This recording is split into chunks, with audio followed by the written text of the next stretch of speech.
suis Fléranville. Oh, désolé. Oui. Vous m'entendez? Oui, oui. OK. Je suis Fléranville, Jean-Élissin. Je suis là parce qu'on m'a invité il y a pas mal, il y a environ 2 semaines, mais la première séance, je n'ai pas la chance de participer avec vous, mais je suis là encore parce que je suis un entrepreneur, j'aime business. Cela me va faire plaisir, cela me va aider beaucoup à apprendre, à développer mes entreprises alors. Je suis vraiment ravi d'être avec vous. Je vais apprendre un peu de vous. Alors, merci. Parfait. Merci, Jean-Élissin. Maintenant, je vais choisir Yen Wang. Vous pouvez nous parler un petit peu de vous? Ok, d'accord. Bonjour tout le monde. Je m'appelle Hien. Je viens du Vietnam. En fait, pour le but de présentation, c'est parce que Roland qui m'a invité et je veux écouter sa présentation. Et aussi, à propos de ça, c'est comme le sujet de relance d'une entreprise, ça m'intéresse aussi. Alors, c'est à cause de ça que je vais participer. Parfait, merci beaucoup, Yen. Merci, bye bye. Okay. Ensuite, il y a Jean-Éddy Étienne. Vous pouvez me parler un peu de vous?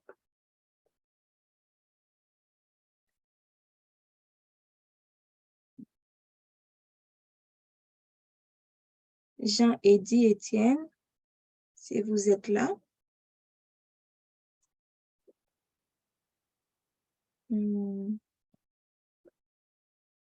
OK, on va passer à quelqu'un d'autre.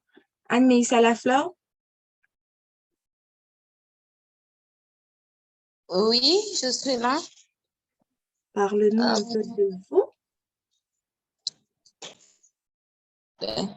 Je suis Anne-Maïs Lafleur.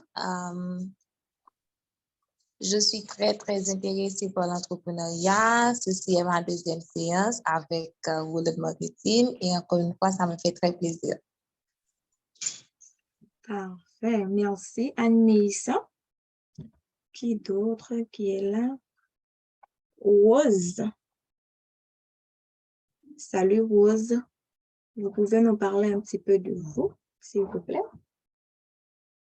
Désolée, mon micro était fermé. C'est correct. Bon, moi, je suis Rose Carmel Charles. Donc, c'est ma première séance de la présentation Zoom. Donc, j'ai hâte de voir qu'est-ce que ça va être la suite. Parfait. Bienvenue à toi, Rose. Merci. D'accord. Donc, Jean-Éddy Étienne, est-ce que vous êtes là?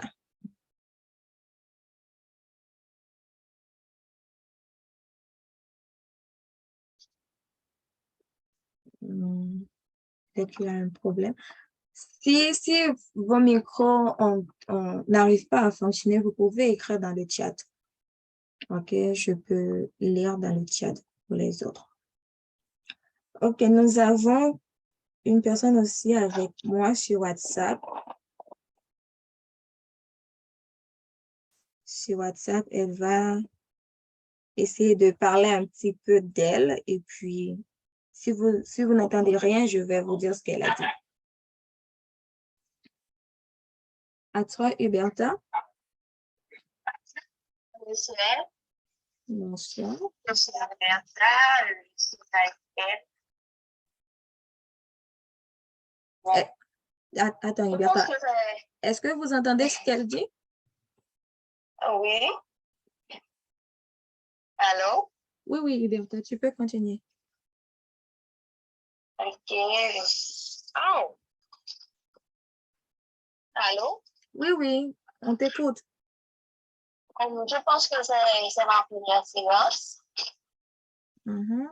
Je suis remercie pour cette formation parce que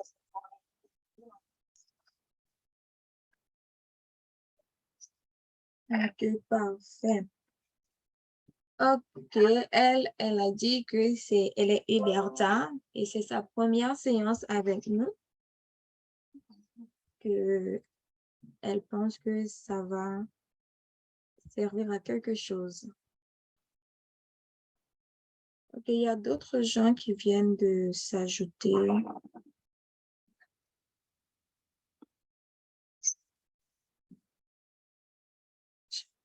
Ok.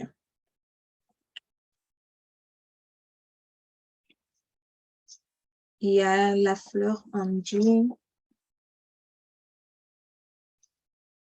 Et c'est noble. Ok, on va prendre ces deux personnes pour se présenter un petit peu. Après, on va débuter. La fleur Angie Avia, vous pouvez nous parler un petit peu de vous?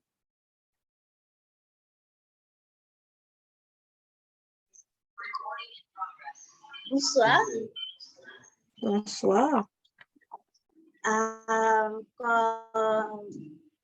Madame Roulot l'a dit, je suis India Via la Fleur et je suis très intéressée par ce projet et je suis déjà à ma deuxième séance et j'espère qu'on continuera à en apprendre plus sur le marketing.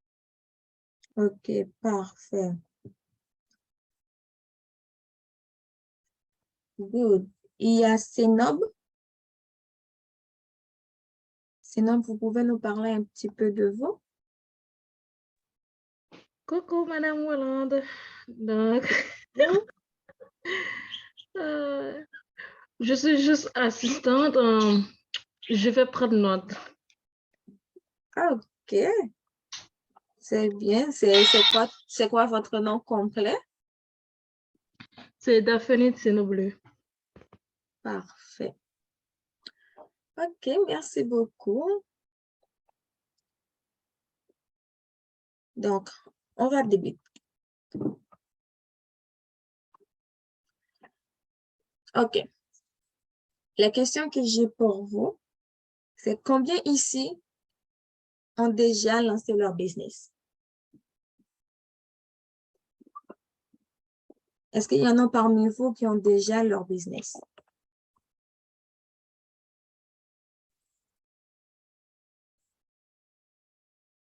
Oui, non? Ok. On dirait qu'il n'y a personne. Combien ici, déjà, il n'y a personne il n'y a personne qui a répondu qui ont déjà leur business. Donc, combien ici qui n'ont pas encore leur business, mais qui ont leur petite idée de business, qui savent déjà que si je veux me lancer, voilà ce que je vais faire. Moi, j'ai en tête. Mhm. Donc, je suis là pour apprendre. Ma business, je voulais juste ouvrir un restaurant. Mhm. Avoir une partie restaurant, une partie studio, une partie cosmétologie. Parfait, c'est une... C'est comme un dans 5. OK, une entreprise dans 5 domaines, c'est ça? OK, c'est bien ça. C'est super bien. OK. Combien ici qui veulent en apprendre plus pour améliorer leur business ou lancer leur business?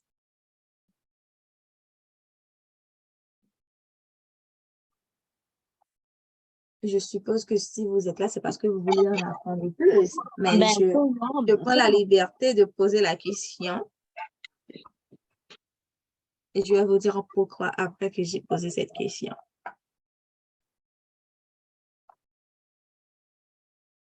OK. Good. Je vais passer ça. On va entrer dans le sujet. OK? La dernière fois, j'ai eu la formation sur l'entrepreneuriat. Pour ceux qui n'étaient pas présents avec nous, et j'ai mis un tout petit peu sur YouTube. Donc, j'ai essayé d'envoyer l'audio à certains, mais malheureusement, c'est trop surchargé, j'arrive pas à l'envoyer. J'espère que dans les jours à venir, je pourrai l'envoyer. Et avec le peu que j'ai mis sur YouTube, si il y en a parmi vous qui avaient pris le temps d'écouter un peu, pourriez-vous me dire un petit peu c'est quoi l'entrepreneuriat? Ou même si c'était pas comme vous ne l'aviez pas écouté, mais de vos idées à vous, c'est quoi l'entrepreneuriat? Ben, je pourrais me lancer. Oui, vas-y. Je dirais que ben, l'entrepreneuriat, c'est le fait d'entreprendre quelque chose, peu importe qu'est-ce que c'est, soit un projet, soit ben, un business en tant que tel. Donc, c'est en fait le fait d'entreprendre quelque chose. OK. Oui, très bonne réponse. Qui d'autre qui peuvent me dire?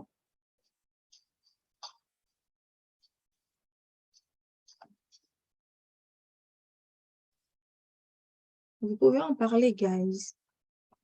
On est là pour apprendre, pour partager. Moi, je vais apprendre de vous, vous allez apprendre de moi. Donc, dis-moi un peu. Peut-être que ce que vous allez dire que je ne le savais pas.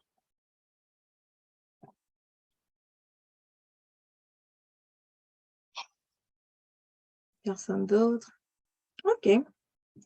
Ce que Rose a dit, c'est exactement ça. L'entrepreneuriat, c'est de se lancer dans quelque chose, c'est d'entreprendre et une activité, c'est d'avoir une petite idée et de se dire que cette idée-là, je vais le transformer en projet et ce projet-là, je vais le réaliser. C'est en gros ça l'entrepreneuriat, c'est de ça qu'on avait parlé et dans l'autre, on avait un petit peu décortiqué les différents types d'entrepreneuriat. Donc, pour aujourd'hui, nous allons parler de lancement d'une entreprise, comment faire pour lancer son business. OK? Donc, lancer un business, c'est une chose qui peut être facile et en même temps difficile. Pourquoi ça peut être facile et en même temps difficile?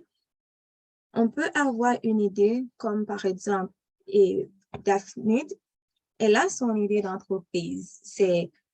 Elle sait déjà ce qu'elle veut faire. Mais ce n'est pas seulement avoir l'idée d'entreprise, de savoir, OK, voilà ce que je veux faire, mais c'est le fait de prendre un crayon, un cahier et de mettre cette idée-là sur papier et de dire que le moment que c'est sur papier, c'est sur le point de se réaliser. Pourquoi?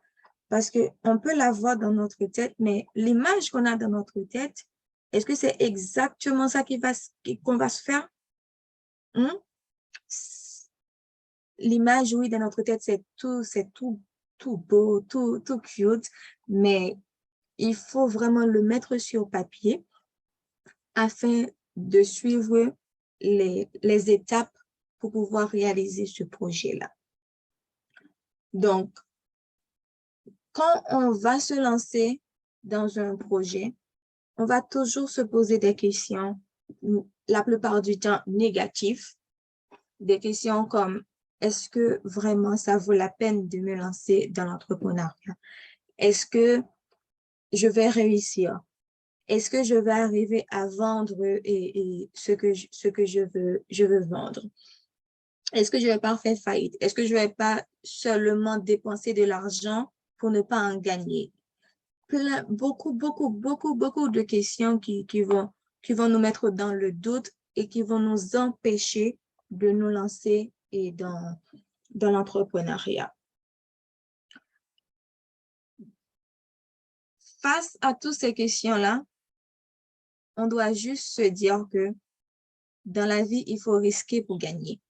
Si on ne risque rien, on ne gagne rien. Si on ne sort pas pour travailler, on ne va pas gagner de l'argent.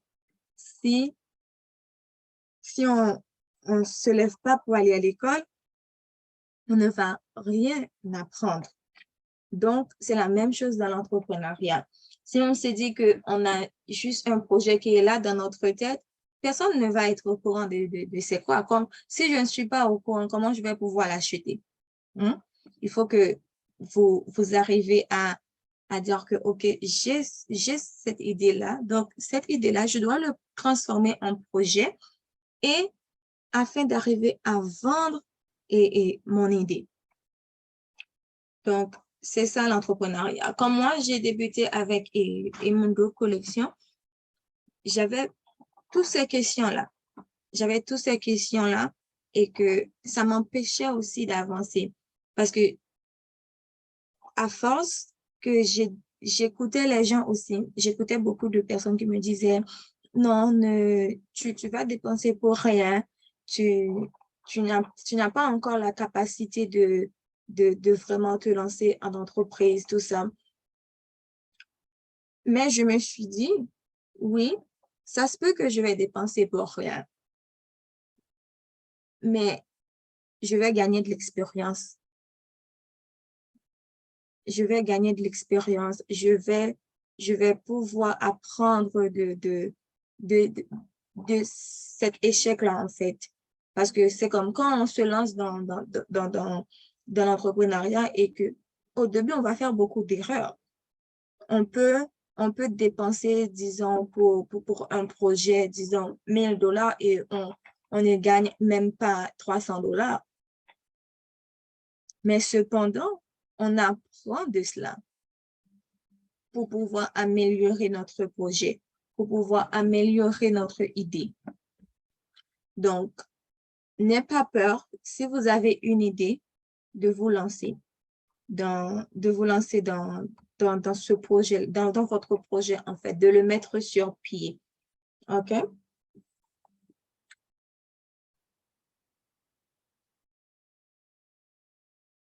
Pour lancer une entreprise, il y a plusieurs étapes. Tout d'abord, comme j'arrête pas de le dire, il faut une idée. L'entreprise, c'est tout d'abord une idée. Si vous n'avez pas d'idée et que vous dites que je vais me lancer dans l'entrepreneuriat sans idée, vous allez vous perdre. Il faut se dire que, oh, moi, je veux ouvrir un restaurant. Moi, je veux vendre des vêtements. Moi, je vends des produits cosmétiques ou autre chose. Mais il vous faut une idée et c'est avec cette idée-là qu'on va pouvoir vraiment se bâtir. Je veux dire, peut-être que vous avez juste l'idée de vendre des vêtements, mais du moment que tu as cette idée-là, tu vas arriver à trouver d'autres idées qui vont être beaucoup mieux pour pouvoir se lancer. OK? Tout d'abord, il faut trouver son idée d'affaires. Ensuite, il faut aller vérifier, faire des recherches pour connaître quelles sont les meilleures méthodes pour légaliser son entreprise lorsqu'on va le lancer. Il y a beaucoup de gens qui vont se lancer dans l'entreprise sans savoir que je me lance, mais après, il faut m'enregistrer. Je me lance, mais il faut donner, et comment je peux dire, des comptes, en fait. Il faut rendre des comptes au gouvernement après face à cette entreprise-là. Donc, il faut faire les recherches nécessaires pour pouvoir bien se lancer, en fait. Donc, les recherches nécessaires, c'est de savoir que, OK, l'entreprise que je vais bâtir, est-ce que ça va être une entreprise individuelle? Est-ce que ça va être une société de personnes? Ou est-ce que je vais le faire avec plusieurs autres personnes en société par action? Donc, il faut arriver à être clair. Ensuite, après avoir fait des recherches, il faut faire un plan d'affaires. Ce que je disais tout à l'heure, mettre votre idée sur papier pour arriver à bien bâtir ce projet-là. Un plan d'affaires, c'est de concevoir de A à Z votre idée, de se dire que, OK, je veux me lancer dans les vêtements. Est-ce que je veux le faire en ligne ou est-ce que je veux le faire comme physiquement? Dans combien d'années si je le fais en ligne, dans combien d'années que je veux me mettre physiquement?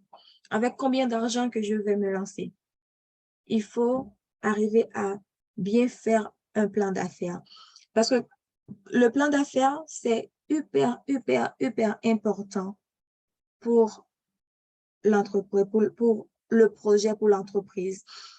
Si vous voulez aller chercher de l'investissement, la banque va vous demander votre plan d'affaires. Parce qu'ils ne vont pas juste investir dans quelque chose que vous-même, vous ne savez pas c'est quoi, que vous n'arrivez même pas à leur expliquer c'est quoi. Donc, il vous faut un plan d'affaires pour cela. Ensuite, il faut faire l'étude du marché. L'étude du marché, c'est de savoir que, OK, je veux vendre seulement ici au Canada, ou je vais vendre en Haïti, ou je veux vendre au Vietnam. Comment je vais, quelle est ma clientèle cible, sur quel marché exactement que je veux y aller. Quand on fait l'étude du marché, on va être plus à l'aise à vendre le produit parce qu'on sait exactement quelle clientèle qu'on vise. Donc, c'est hyper important de faire l'étude du marché. Ensuite, on a besoin de savoir que cette clientèle que je vise, est-ce que elle a vraiment besoin de mon idée? Elle a vraiment besoin de mon projet? Est-ce que je vais vraiment apporter comme quelque chose dans leur vie avec ce que je leur apporte? Donc, il faut se poser toutes ces questions-là et les mettre sur papier, chercher les réponses qui vont avec afin de bien bâtir votre entreprise. OK? Ensuite, il faut savoir que l'entreprise que je veux faire, est-ce que je veux l'exploiter seulement sur le plan national ou est-ce que j'ai le projet d'ici, je ne sais pas, 3 ans, 5 ans, 10 ans d'aller à l'international? Il faut prévoir tout cela quand on veut bâtir une entreprise. Et aussi, il faut chercher à savoir, par exemple, Daphnide, elle qui veut faire un restaurant, une entreprise dans 5 ou 5 entreprises dans une, c'est beaucoup mieux, 5 entreprises dans une. Il faut qu'elle cherche à savoir, est-ce qu'elle n'a pas besoin des certificats, des diplômes essentiels pour pouvoir exploiter dans les domaines qu'elle veut y aller. Parce que pour ouvrir un restaurant, peut-être qu'il y a que le gouvernement demande des papiers essentiels pour cela. Pour aller dans le cosmétique, c'est d'autres types de papiers. Pour aller dans les vêtements, peut-être qu'il y a des papiers et peut-être qu'il n'y en a pas. Il faut qu'on fait comme toutes les recherches nécessaires, qu'on se met à l'abri, en fait. Quand on fait les recherches, quand on est au courant exactement de voilà ce dont que j'aurais besoin pour mon entreprise, là, on va arriver à accélérer et à aller plus rapidement. OK? Et aussi, est-ce que l'entreprise que je vais faire, Est-ce que ça va être avec mes propres fonds? Est-ce que j'ai l'argent suffisant pour bâtir cette entreprise-là ou est-ce que je dois aller chercher de l'argent ailleurs, à la banque ou, je ne sais pas, emprunter et dans la main de la famille? D'où est-ce que je vais aller trouver le fonds suffisant pour bâtir cette entreprise-là? Il faut faire toutes ces recherches-là. C'est hyper important, hyper important pour bâtir une entreprise. Jusqu'ici, tout va bien? Il n'y a pas de questions?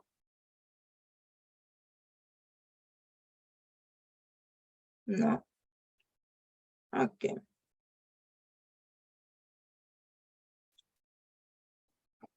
OK. Donc, tout à l'heure, j'ai parlé de l'entreprise individuelle, de société de personnes et société par action. Qui ici peut me dire c'est quoi une entreprise individuelle? J'ai parlé un tout petit peu tout à l'heure. Donc, qui peut me dire un peu? Avez-vous une idée de c'est quoi une entreprise individuelle?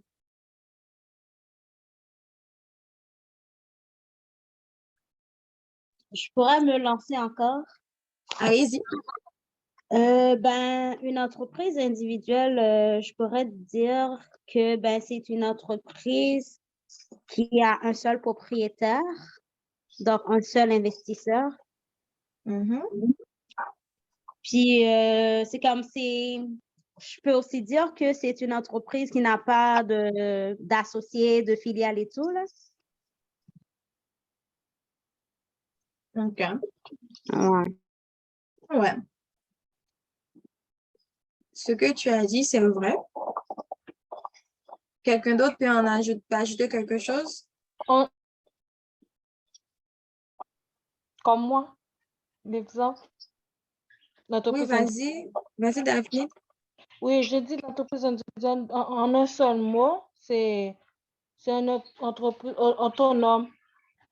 C'est-à-dire, comme vient de dire la sœur Rose, juste en un seul mot, autonome. Exactement. C'est exactement ça. OK. Ce que Rose et Daphne ont dit, c'est ça, une entreprise individuelle. C'est une entreprise qui est sous la responsabilité d'une seule personne, d'une personne physique. Cette entreprise-là, en fait, c'est comme si tu travailles avec toi-même. Tu dois te dire que, OK, je vais vendre, mais c'est de là que je vais tirer mon salaire. Je n'aurai pas d'autre salaire, donc je dois tout faire pour vendre. Je dois tout faire pour gagner de l'argent par rapport, comme dans mon entreprise, parce que sinon, je n'aurai pas d'argent, rien du tout. Donc, c'est ça une entreprise. C'est la plupart du temps, les personnes qui se lancent dans l'entreprise individuelle, c'est ceux qui se disent que je suis tannée de travailler pour des patrons, je suis tannée de me lever comme très tôt le matin pour aller travailler. La plupart du temps, c'est ça, les gens qui se lancent dans l'entreprise individuelle. C'est une entreprise qui est simple, facile à faire, très, très simple à faire. Si l'entreprise porte votre nom, OK, admettons que Daphne, je ne sais pas, Daphne Resto, j'essaie d'inventer, ou Roland Marketing, on va prendre Roland Marketing. Roland Marketing porte mon nom.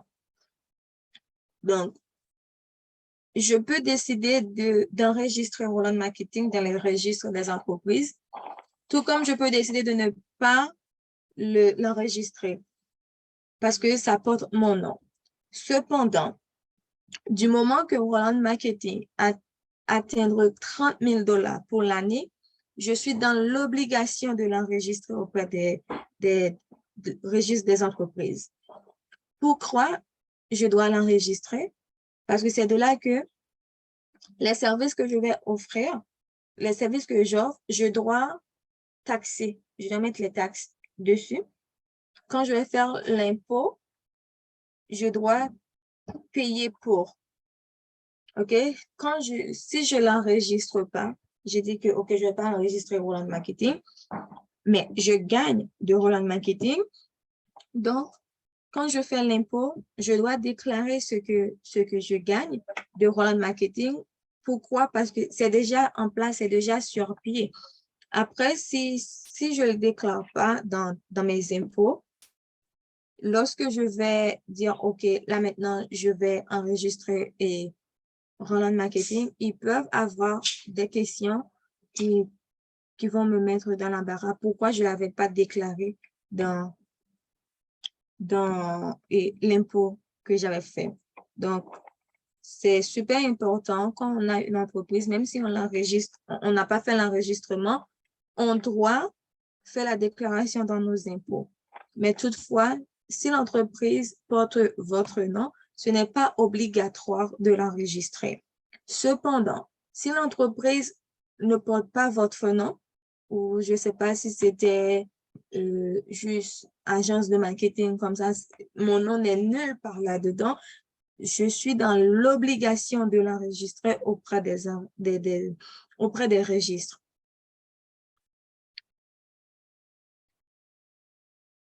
Dans une entreprise individuelle, il y a des avantages et il y a des inconvénients.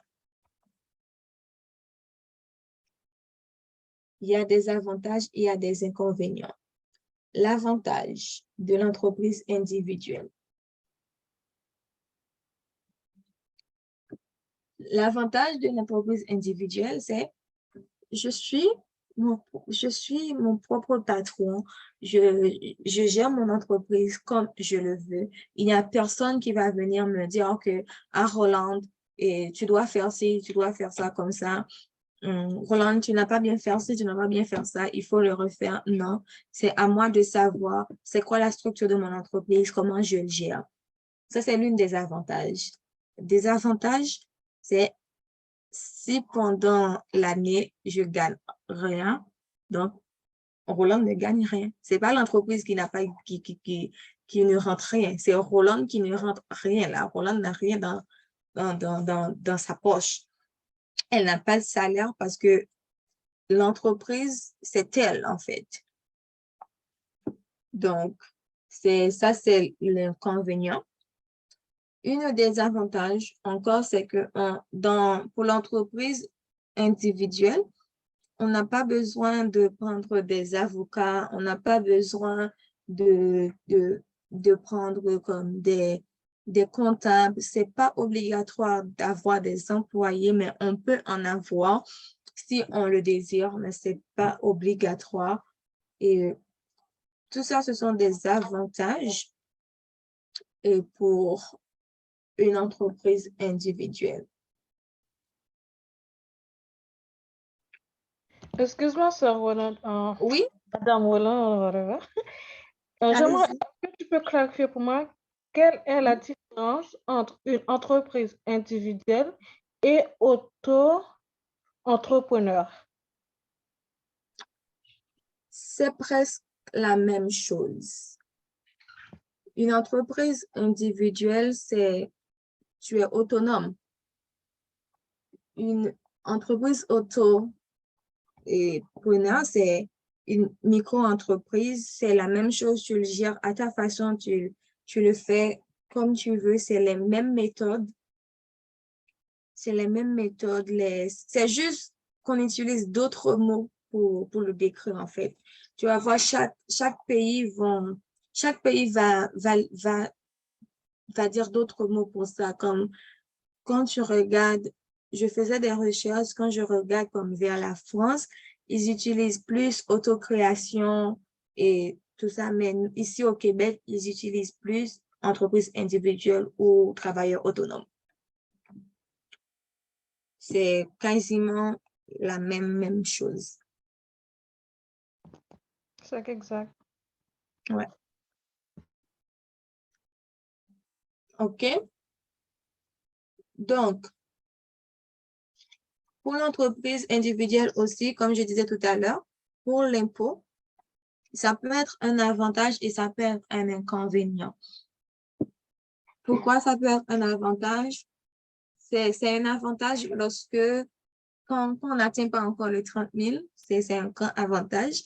Parce que quand tu fais ta déclaration, ben, tu n'as pas vraiment gagné. C'est comme si tu es en bas de 30 000, donc ton salaire n'est pas vraiment haut. Donc, tu peux faire des réclamations auprès du gouvernement, tu peux en gagner. Mais quand tu es plus haut que 30 000, tu es une seule personne, c'est ton salaire. Donc, pour une seule personne, tu en gagnes beaucoup. Là, dans l'impôt, c'est imposable. Tu peux payer le gouvernement. On sait comment l'impôt fonctionne, donc tu peux payer le gouvernement et en rapport avec cela. Donc, ça peut être un avantage, ça peut être un inconvénient aussi. En rapport avec la loi pour l'entreprise individuelle, tout ce qui se passe dans l'entreprise est sur la responsabilité du travailleur autonome. Tout est sur sa responsabilité. L'entreprise gagne, c'est son problème, son affaire en fait. L'entreprise perd, c'est son affaire. L'entreprise fait faillite, c'est son affaire. Il y a de l'argent qui entre. OK, il n'y a pas d'argent qui entre. OK. Donc, c'est à la propriétaire ou le propriétaire, la même chose, qui doit comme vraiment prendre la responsabilité de son entreprise, qui doit se dire que, OK, j'ai bâti l'entreprise, j'ai choisi de l'enregistrer en tant qu'entreprise individuelle, donc je dois tout faire pour que mon entreprise marche, pour que mon entreprise fonctionne, sinon, c'est moi qui perds. Si l'entreprise gagne, c'est moi qui gagne. L'entreprise perd, c'est moi qui perds. OK, donc c'est ça une entreprise individuelle. Y a-t-il des questions en rapport avec cela?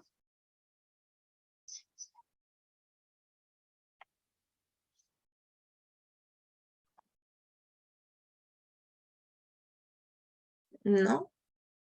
OK, s'il n'y a pas de questions, on va aller pour société des personnes.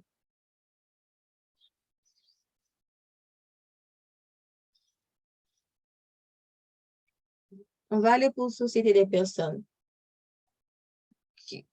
Je vais reposer encore la question. J'aime quand vous êtes là avec moi, que vous me donnez vos idées aussi.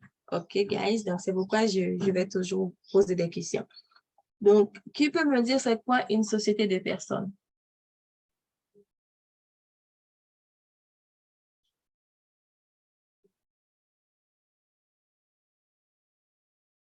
Qui a une petite idée de c'est quoi une société de personnes?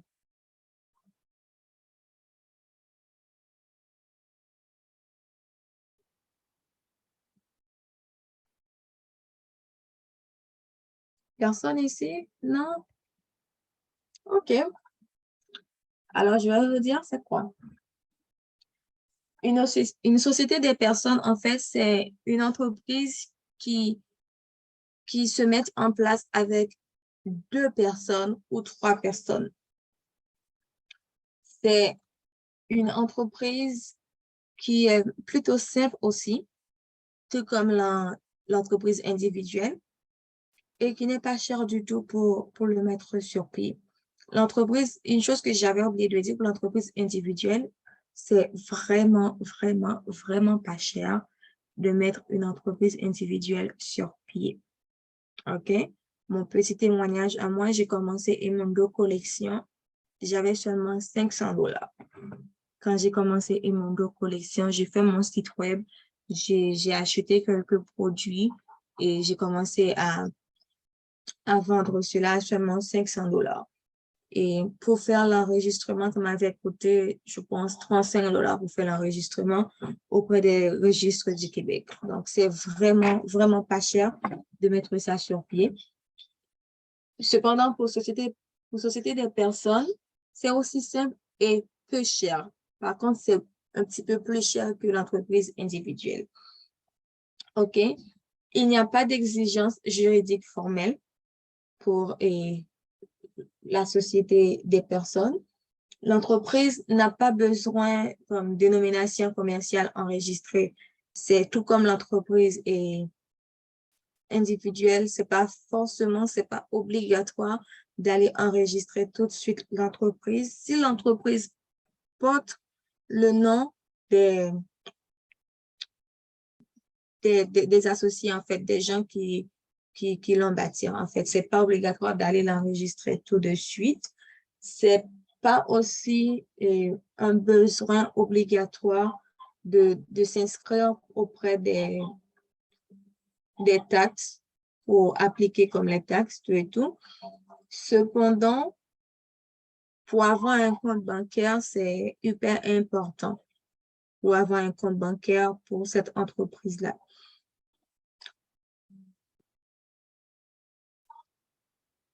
Pour l'entreprise et société des personnes, il va avoir comme des contrats.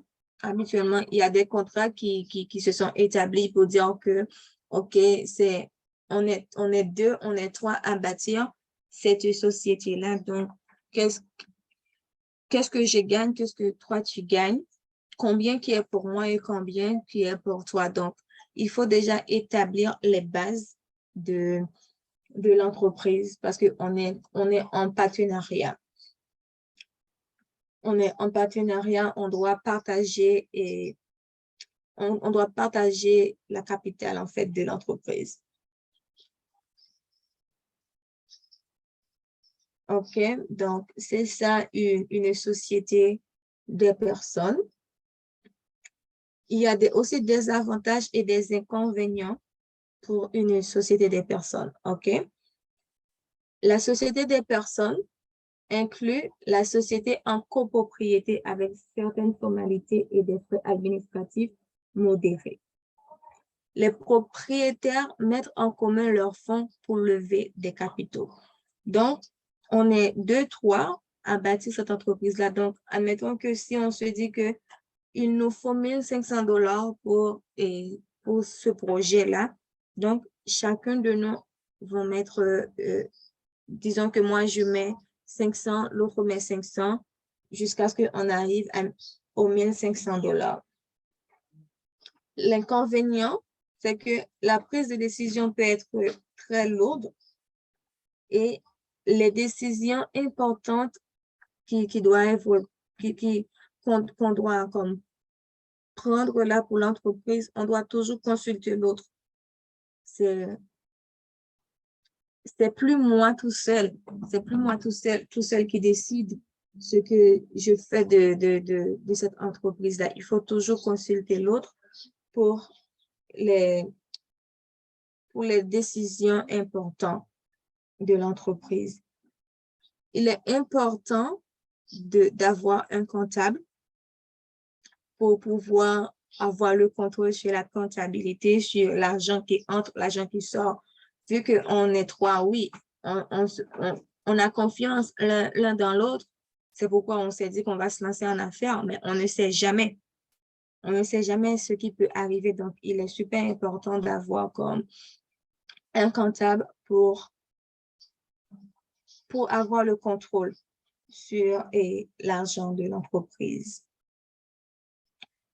Pour l'impôt, ce n'est pas seulement une personne qui doit faire l'impôt, c'est l'imposition, c'est pour chaque partenaire, chaque personne dans l'entreprise.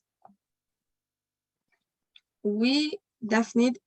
Tantôt, vous avez dit qu'il faut un avocat. Pour l'entreprise des sociétés, oui, vous pouvez prendre un avocat, bien sûr, il faut faire les contrats, tout et tout. Les contrats, pour que ça puisse être légal, valide, il faut prendre un avocat pour ça, pour société et des personnes. Mais pour l'entreprise individuelle, c'est pas nécessaire de prendre un avocat. OK? OK.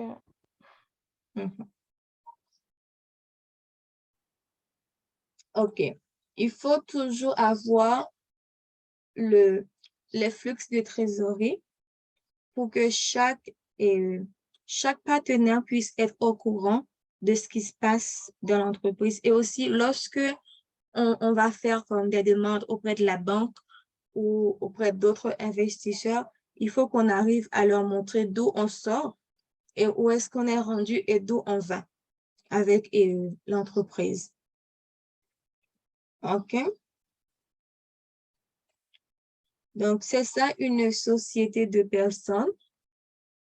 Si vous avez des questions encore, vous pouvez toujours m'en poser, OK? Maintenant, on va passer pour une société par action. Une société par action. Est-ce qu'il y a quelqu'un qui a une petite idée de c'est quoi? Je peux me lancer. Allez-y. Je dirais c'est une entreprise qui a plusieurs personnes qui investissent là-dedans. C'est comme une entreprise qui a plusieurs divisions, puis chaque actionnaire gère une division ou dépose une certaine somme d'argent dans cette division-là. Donc, la personne principale de l'entreprise ou les actionnaires de l'entreprise peuvent avoir d'autres actionnaires qui sont considérés comme associés, puis qui décident de se joindre à eux pour contribuer comme à l'épanouissement de l'entreprise. Parfait, tu as tout dit, hein? Tout dit là. Je pense que tu viens de résumer mes notes là. C'est ça une société par action. C'est le fait que si je me dis que, OK, Rose, on va bâtir une entreprise. Donc, il faut qu'il y ait un actionnaire principal.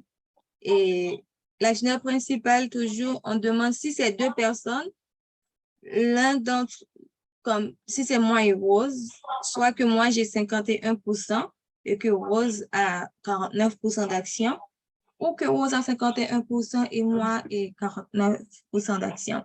Si on est trois, il faut que l'une de nos trois comme, garde le plus d'actions. Il faut qu'il y ait un actionnaire principal, en fait, et dans l'entreprise. Donc, quand on a une entreprise par action, c'est l'entreprise, comment je peux dire? C'est plus compliqué à bâtir une entreprise par action parce qu'il nous faut avocat, notaire. Il nous faut tellement de choses pour une entreprise par action parce que ce n'est non seulement une société où je vais juste dire, oh, je peux quitter à tout moment, mais non. Cette entreprise-là peut exister en tout temps, même si, OK, disons que c'est moi, j'ai mis l'entreprise sur pied et que dans 10 ans, je ne veux plus être dans cette entreprise-là. L'entreprise peut toujours exister, pas parce que je ne veux plus continuer avec le projet que l'entreprise n'existe plus. Ça peut toujours continuer. C'est la personne qui a mis l'entreprise sur pied peut être décédée, mais ça continue. Donc, c'est pourquoi il faut comme remplir tous les panoplies juridiques pour l'entreprise. Il nous faut des conseils des avocats, d'un comptable, notaire. Il faut toujours faire comme les mises à jour de l'entreprise dans les registres dans les registres des entreprises du Québec. Pourquoi? Parce que on peut être 3 personnes à bâtir cette entreprise-là, mais on a un investisseur qui arrive, mais pour qu'il investisse, il veut qu'on lui donne peut-être 5%, 10% d'actions. Donc, il faut toujours faire les mises à jour pour l'entreprise, en fait. C'est l'entreprise vraiment le plus compliqué à faire.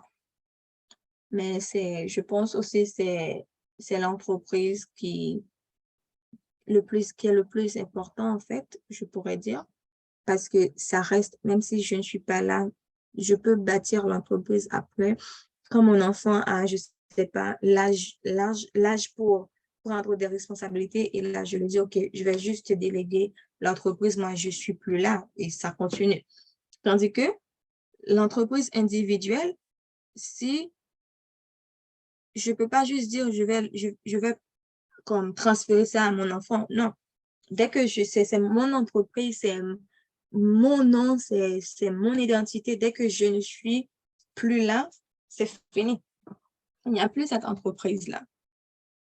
Donc, vous voyez la différence des entreprises.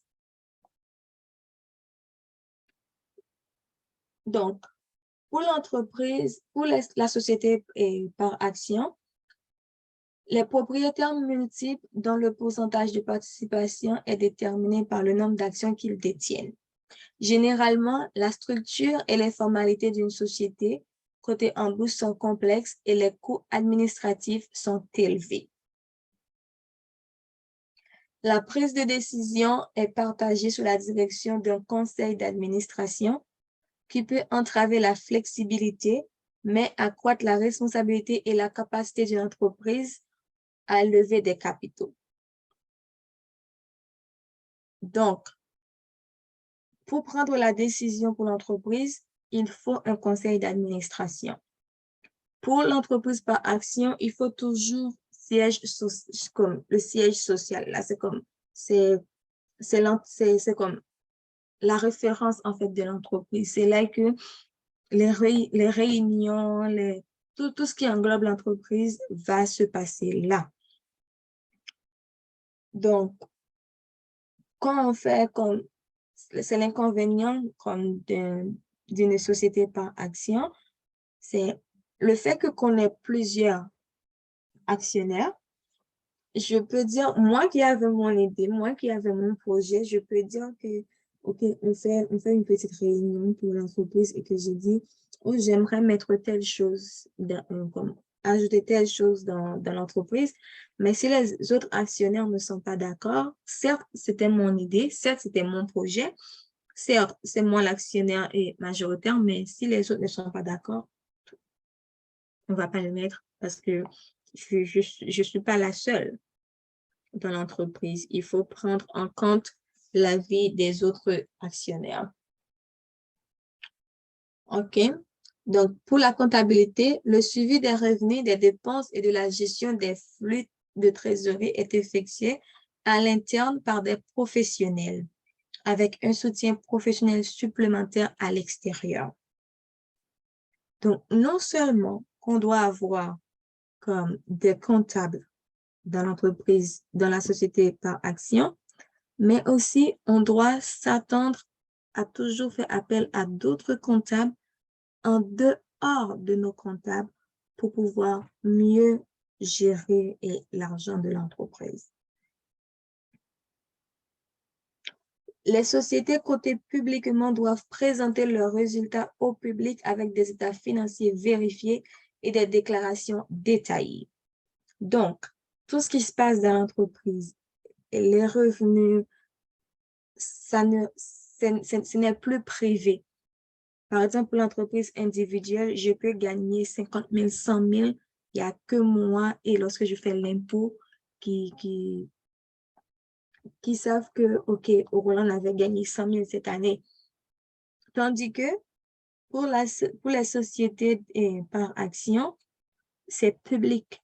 Quand on va sur les applications, les sites des bourses, là, où on peut faire des investissements, tout ça, on voit tout.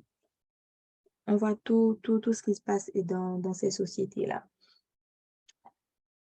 Donc, c'est pour la société par action, assujettie au taux d'imposition progressif, le taux d'imposition augmente à mesure que le revenu augmente, établi par les autorités fédérales, provinciales et municipales. Donc, tant que l'entreprise gagne, c'est tant que le taux d'imposition augmente. les sociétés par action. Un des avantages des sociétés par action est qu'elles ont peu de limites quant aux dépenses qu'elles peuvent déduire aux fins fiscales. Elles payent les impôts sur le bénéfice avant impôt à des taux établis. Le revenu net distribué aux propriétaires est ensuite imposé à leur taux personnel. Donc, pour l'entreprise, pour société par action, l'entreprise doit faire l'impôt en lui-même et moi, lorsque je vais gagner les bénéfices que j'ai gagnés, je dois faire l'impôt pour moi-même personnellement. OK? La loi. La responsabilité des propriétaires est limitée à leur investissement. Le capital peut être augmenté sans exposer les propriétaires à une responsabilité illimitée. OK? Je suis responsable de mon investissement, en fait. OK? Je suis responsable de mon investissement. Si l'entreprise fait faillite, donc c'est l'argent que j'ai investi qui prend le coup, tu vois. C'est l'argent que je vais investir qui prend le coup, c'est pas tous mes capitaux, c'est pas tout l'argent que j'ai à la banque, c'est seulement ce que j'ai investi dans l'entreprise, OK? Donc, c'est ça une société par action. Je vous dis 3 aujourd'hui. L'entreprise individuelle, société des personnes et société par action. Est-ce qu'il y en a d'autres? Bien sûr, il y en a plein d'autres. Mais ce sont les 3 qu'on voit le plus souvent ici au Québec. Et aussi dans d'autres pays, ce sont les 3 qu'on adapte le plus parce que c'est les 3 qui sont les plus faciles à faire en fait. Je peux dire, bien que société par action, c'est beaucoup plus compliqué, mais c'est les 3 qui sont les plus abordables. Il y en a plein d'autres que je pourrais vous partager dans d'autres formations, mais pour aujourd'hui, j'en vous en donne seulement 3. Est-ce que jusque-là, vous avez des questions sur l'entreprise individuelle, société des personnes et société par action?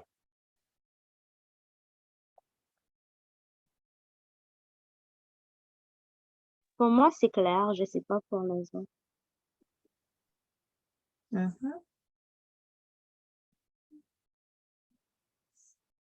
Les autres, non?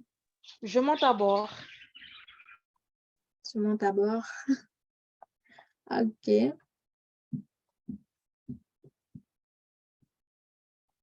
OK. Est-ce qu'il y a des gens qui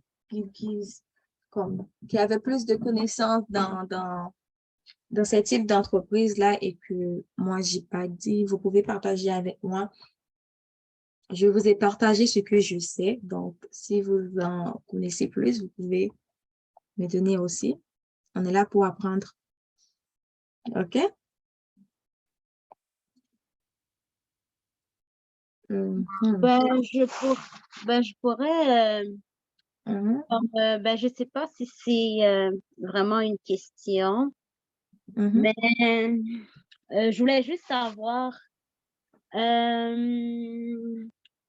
qu'est-ce que tu en penses? C'est quoi la différence que tu fais entre une société par personne, puis une entreprise par action, désolée. OK. La différence entre une société par personne et une société par action, en fait, pour société par action, on va dire que je peux être un investisseur pour un temps déterminé. OK? Je peux dire que, OK, j'arrive, je veux investir. Par exemple, tu mets ton entreprise sur pied et tu as besoin de l'argent pour cette entreprise-là. Et que moi, je peux te dire, OK, je vais t'en prêter, disons, 20 000 et tu me donnes 2 actions ou 3 actions pour ça, OK? Et là, on a un contrat, tout et tout, mais 2 ans plus tard, je te dis que oh, ça ne m'intéresse plus d'être dans l'entreprise et je te revends mes actions. Tu comprends? Quand je vais te revendre mes actions, je peux te les revendre beaucoup plus cher que les 20 000 que je t'avais donné. OK, Tu ça, comprends? c'est pour la société par Société par action. action. OK. C'est comme, c'est pas quelque chose indéterminé. Je peux être là pendant 5 ans, 10 ans et que après, je ne suis plus là. La société par action, admettons que si je vois que la société va faire faillite, nous les associés, on peut se dire que au lieu de le vendre, on va prendre un autre investisseur. Tu vois? Mhm. On va prendre un autre investisseur pour augmenter comme les capitaux, en fait, de l'entreprise. Mhm. Tandis que la société des personnes, Mhm. juste un moment, je retourne encore dans mes notes pour ne pas...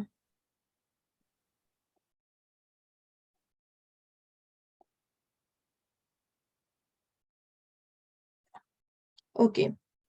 Tandis que pour la société des personnes, il n'y a pas d'exigence juridique formelle, tu vois. Il n'y a pas... Oui, certes, il y a des contrats qui ont été faits, Mhm. mais il n'y a pas comme... Comment je peux te dire? Il n'y a pas que, OK, oh, je vais juste te vendre mes parts, mes actions. Non. Parce que pour une société des personnes, oui, on l'a fait. Oui, on peut dire que disons que, OK, je suis propriétaire, toi aussi tu es propriétaire, mais on n'a pas comme tu as tant actions et moi j'ai tant actions. Tu Oh, comprends? OK. Oh, ouais. C'est comme l'entreprise, la société par action, c'est, admettons que tu es avec moi dans Emundo, j'ai 51% actions, toi tu as 49% actions. Ces actions-là qu'on a, d'autres gens qui arrivent, qui veulent investir, je peux dire que dans mes 51 actions, je vais enlever 3 et dans les tiens, tu vas enlever 2. L'actionnaire principal doit toujours avoir plus d'actions, tu vois. Même Ouais. s'ils enlèvent pour donner à l'autre, il y a Mhm. un qui doit toujours avoir plus d'actions. Ouais. Tandis que dans la société des personnes, c'est Mhm. pas que j'ai 51 d'actions et toi tu as 50 et toi tu as 49. C'est qu'on est en train de gérer une entreprise. Mon nom est là, je suis propriétaire, tu es aussi propriétaire. Si Mhm. demain, comme je tombe malade, je peux pas être là pour gérer l'entreprise, mais Mhm. mon argent est toujours là, je suis toujours propriétaire, tu vois, de Oui, ouais, ouais. l'entreprise. Oh, ouais. Donc, c'est vraiment ça la différence, c'est que dans l'entreprise par action, il y a plus de lois, plus de papiers à signer, tandis que dans dans la société des personnes, c'est simple, c'est facile à gérer. Oh, OK, je Mais comprends. l'entreprise individuelle, c'est beaucoup plus facile en fait à gérer. Il n'y a pas tous les papiers, tous les travaux à signer. Donc, en fait, si je comprends bien, si la personne investit dans une société par action, puis ben ça arrive que ben la personne décide OK, moi je vais pas continuer là-dedans. C'est moins rentable que si la personne avait investi dans une société par personne, c'est ça? Oui, parce que la personne qui investit dans la société par personne, il fait un prêt, en fait, tu vois. Dans la société par personne, si tu viens, mais toi, tu vas pas venir, c'est toujours moi qui vais aller chercher de l'investissement et que je te dis, Rose, est-ce que, ben voilà, je te présente mon entreprise, tout et tout, j'ai besoin de 20 000 $. Est-ce que tu peux me l'emprunter? Toi, tu vas me l'emprunter avec un taux d'intérêt. Je ne te donne pas d'action, seulement tu as ton argent chez moi avec un taux d'intérêt que je dois te rembourser. Tu comprends? Ouais, Tandis ouais, que ouais. la société par action, Rose, est-ce que tu veux investir dans mon entreprise? combien tu as besoin? OK, j'ai besoin de 40 000. OK, je te donne 40 000 pour 10 actions. Mhm. C'est comme tu deviens, ton 40 000 là, tu deviens aussi propriétaire de l'entreprise, tu vois? OK. Tu peux aussi décider pour l'entreprise, mais pas pour, tu es propriétaire, pas pour un temps indéterminé. Tu peux décider, OK, là, tu donnes 40 000, tu es propriétaire. Dans 5 ans, tu te dis, OK, je ne veux plus être propriétaire je ne veux plus être actionnaire de cette entreprise-là, donc je vais vendre mes actions. Quand tu vas vendre tes actions, tout d'abord, il faut que tu avertis, comme tu mets tous les autres actionnaires au courant que tu veux vendre tes actions. Et que les actionnaires, eux autres, ils vont décider qui vont acheter les actions là. Est-ce que c'est celui qui a plus d'actions? Par exemple, aujourd'hui, je peux avoir une 51, mais même pas 51, puisqu'il y a quelqu'un d'autre qui vient de s'ajouter. Je peux avoir, disons, 10 actions de plus que 3. Et que l'autre qui était venu, qu'on lui a donné des actions pour son argent, et là, il décide de vendre ses actions. Et que quand il décide de vendre ses actions, moi, j'ai pas d'argent pour acheter ces actions-là, tu vois. Mais toi, tu as l'argent pour acheter les 10 actions qu'il a. Tu les as achetées. Maintenant, tu vas avoir plus d'actions que moi. C'est comme on change de rôle, tu vois. Oh, OK. Il y a toujours comme ça tourne en rond, en fait. C'est pas toujours stable dans une société par action. Oh, OK, je comprends. Yeah. Tu vois, c'est pourquoi la plupart des gens, ils vont toujours vouloir faire des affaires entre eux avec la famille au lieu d'aller chercher des actionnaires ailleurs, parce que c'est comme quand tu amènes des gens ailleurs dans l'entreprise, c'est plus une entreprise pour toi, c'est plus une entreprise familiale. Tu comprends? Donc, parce que les autres gens sont aussi propriétaires. Ouais, c'est sûr. Yeah. Donc, OK, c'est c'est clair. ça. OK. Quelle heure? C'était 56. OK. Il me reste une toute petite chose que je vais partager. Ensuite, je vais vous laisser. OK. Donc, on a expliqué c'est quoi les trois types d'entreprises qui sont vraiment essentielles, primordiales. Donc, maintenant, trouver une excellente idée pour une nouvelle entreprise, c'est la première étape à faire. OK? C'est la première étape à faire. Cependant, il y a toutes les autres étapes en arrière. Comme je vous disais tout à l'heure, trouver l'idée, c'est hyper important, mais c'est pas juste d'avoir l'idée que l'idée reste là. Il faut faire toutes les recherches en arrière. C'est-à-dire, il faut chercher à connaître votre clientèle. Il faut savoir que, est-ce que cette clientèle-là, est-ce que ce que je vais lui apporter va lui plaire?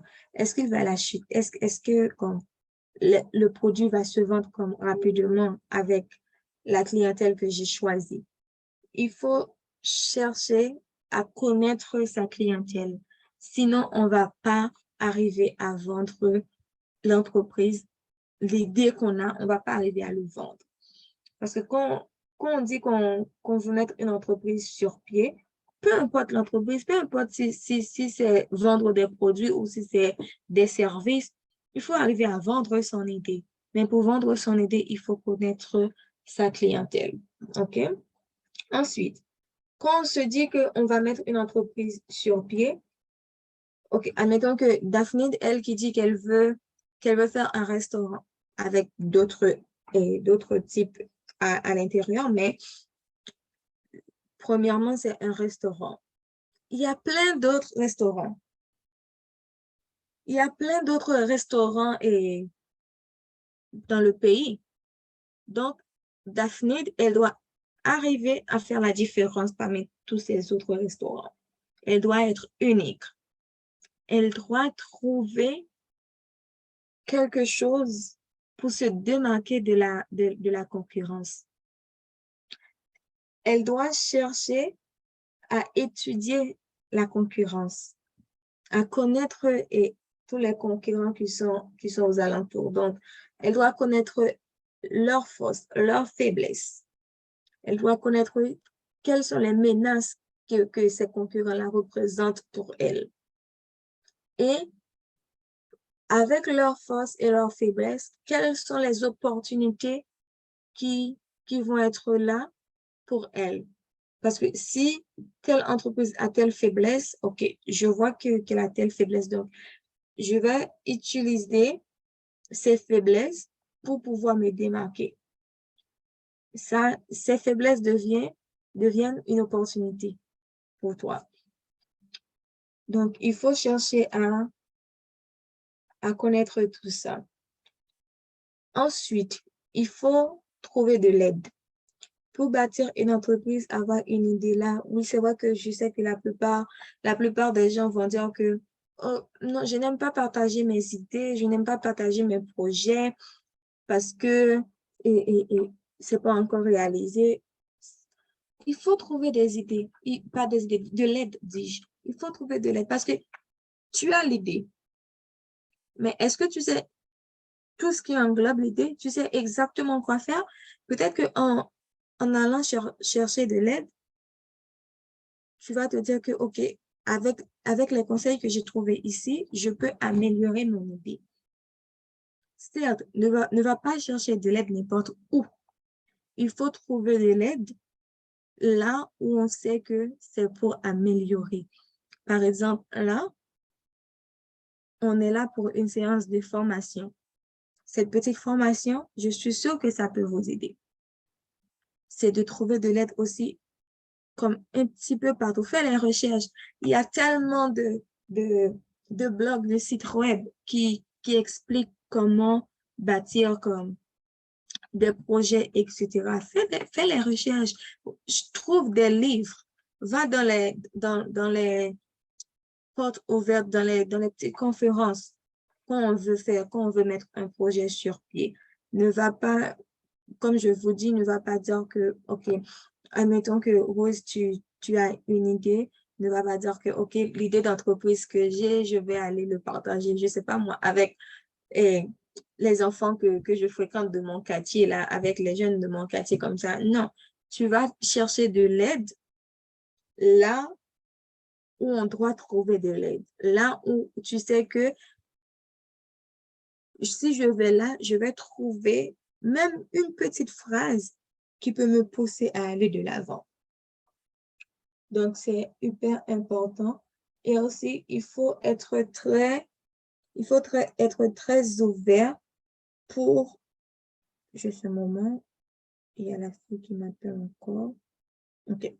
Il faut être très ouvert pour les commentaires des gens. Admettons que moi, j'ai une autre collection. Si je reste là à dire que c'est mon entreprise, c'est mon site web, je l'ai fait et tout ça, c'est parfait. Et que je n'écoute pas quand quelqu'un me dit, oh là, j'étais sur ton site web, il y a telle erreur. Si je n'écoute pas, comment je vais le perfectionner? Comment je vais le perfectionner? Daphné qui veut ouvrir son restaurant. Si elle m'apporte un plat et que je lui dis, oh, Daphné, le plat est trop fade. Si elle se met comme en colère, tu penses qu'elle va gagner de la clientèle? Non. Donc, il faut être très ouvert aux commentaires de la clientèle. OK, donc je pense que je fais le tour de tout ce que j'avais à dire pour la formation. Donc, voilà, j'avais même oublié de passer les slides. Je suis désolée. Je vous passe les slides maintenant. Obtenir de l'aide, rester très ouvert, voilà. OK. Au fil du temps, il y a eu des questions, mais j'ai pas entendu Ian, j'ai pas entendu Angie. Donc, vous n'avez pas de questions, vous? Pas de commentaires, pas de questions? Non, tout va bien pour le moment. Tout va J'ai bien, compris. Angie? Oui. Parfait. Ian et vous?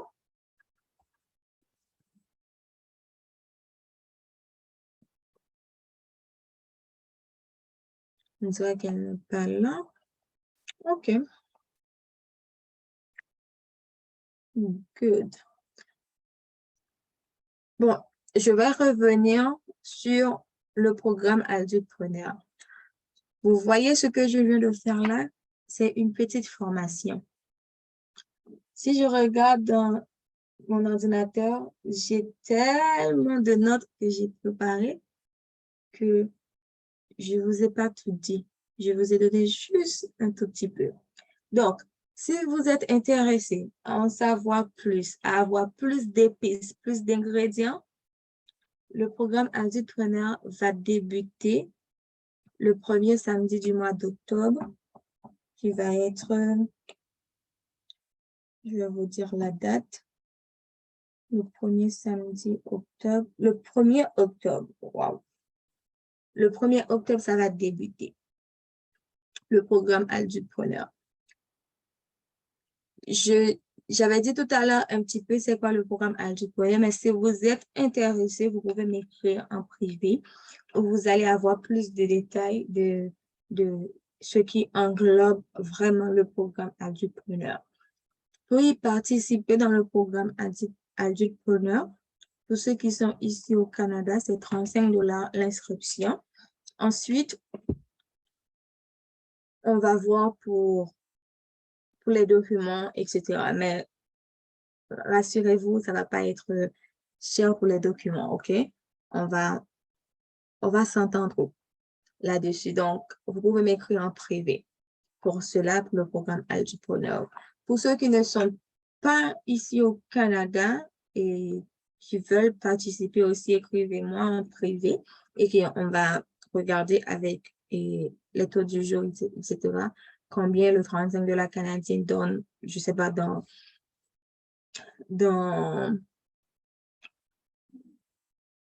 je sais pas, en goud ou en peso, donc on verra bien. Donc, c'est ça le programme Adultpreneur. Restez à l'affût pour nos autres webinaires. Aujourd'hui, c'était le lancement de l'entreprise. Donc, dans les jours à venir, je ne sais pas exactement laquelle de tout ça que je vais choisir. Vous me suggérez quoi? Qu'est-ce que je dois faire l'autre séance parmi tout ce qui est là? Ça fait plaisir, Yann. Je viens de lire le message. D'accord. Qu'est-ce que vous me suggériez? J'ai l'importance du plan d'affaires. J'ai avoir une bonne vente. Enregistrer votre entreprise. J'ai parlé un tout petit peu. Je peux vous montrer exactement comment enregistrer une entreprise, etc. Le marketing. L'importance d'un site web pour une entreprise. C'est à moi de choisir ce que je vais faire la prochaine fois ou vous ne voulez pas m'aider? Bon, moi, je vais donner mon idée.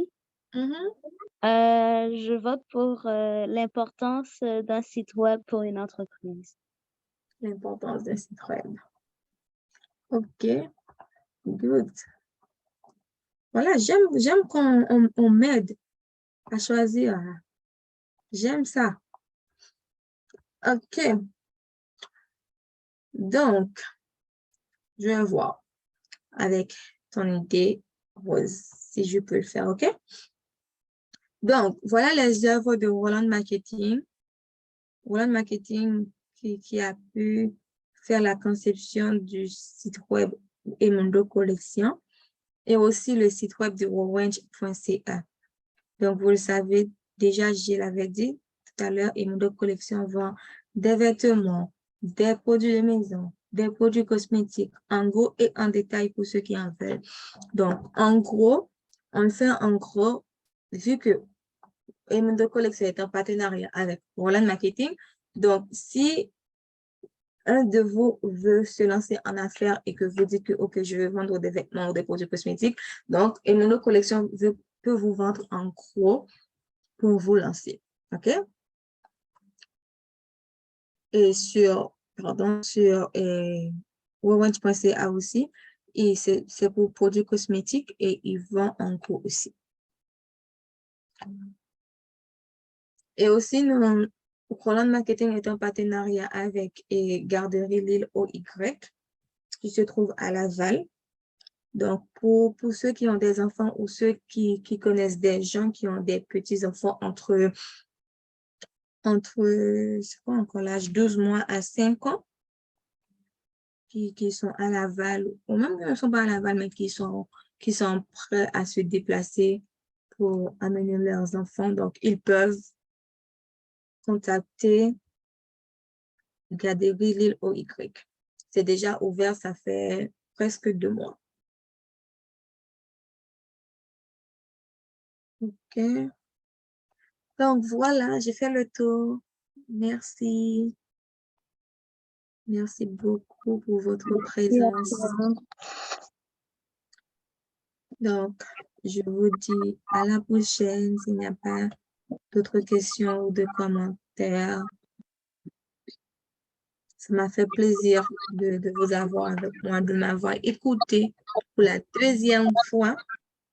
Et je m'excuse pour tous les erreurs que j'ai pu faire. Donc, et un petit peu de patience avec moi, je vais être beaucoup plus professionnelle. C'est correct. D'accord. Donc, merci beaucoup.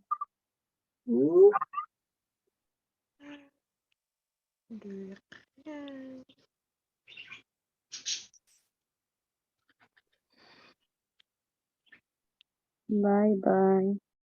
Bye bye, merci. Bye bye. Bye bye, Daphne. Merci pour ta présence. Merci, ma chérie. Bye, D'accord. Rose est déjà partie. Ouais. Bye, Angie. Bye! Ça a été un plaisir. Bye, les amis. À la prochaine. À la prochaine. D'accord.